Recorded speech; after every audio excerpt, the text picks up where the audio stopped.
Hello বন্ধুরা, আমি এখানে ডাল মুড বানাবো। তো এখানে ছোলার ডাল কিছুটা নিয়েছি। তা ছোলার ডালটা ভালো করে ধুয়ে নিয়ে পরিমাণ মতো জল দিয়ে এখানে 1 চামচ খাবার সোডা দিয়ে আমি বেশ কিছুক্ষণ কয়েক ঘন্টা ভিজিয়ে রাখবো। তো কয়েক ঘন্টা পর দেখো যে ডালটা কতটা ফুলে গেছে। এটাকে আমি আবার ভালো করে ধুয়ে নিয়েছি।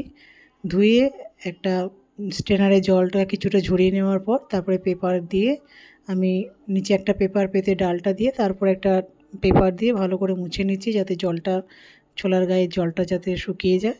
তো এইখানে যদি পরিষ্কার কাপড় দিয়ে করা হতো তাহলে তাড়াতাড়ি হতো, ভালো হতো, কিন্তু আমার কাছে পরিষ্কার কাপড় ছিল না।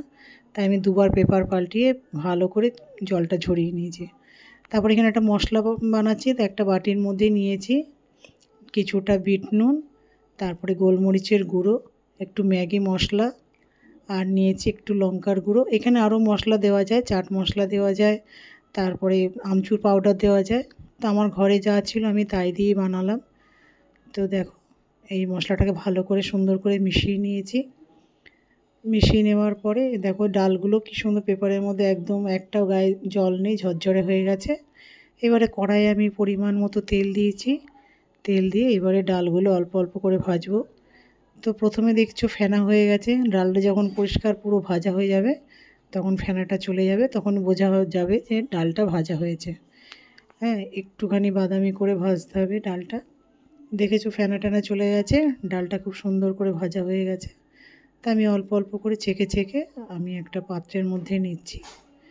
একটা সাদা কাগজের উপর নিচ্ছি যাতে তেলটা কাগজের মধ্যে শুষে নেয়।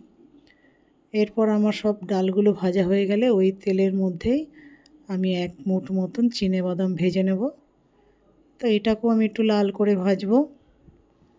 দেখো বাদামটাও সুন্দর করে ভাজা হয়ে গেছে। এবার আমি ওই ডালের মধ্যেই আমি বাদামটা দিয়ে দিলাম। তবে পেপারটা তুলে নিলাম, তুলে নিয়ে ওই পাত্রের মধ্যে রাখলাম। দেখতেই পেলে কতটা তেল চলে গেছে। এইবার আমি যে মশলাটা করেছিলাম সেই মশলাটা এর মধ্যে মিশিয়ে দেব। খুব সহজে খুব তাড়াতাড়ি মুখরোচক একটা খাবার বানানো যায়।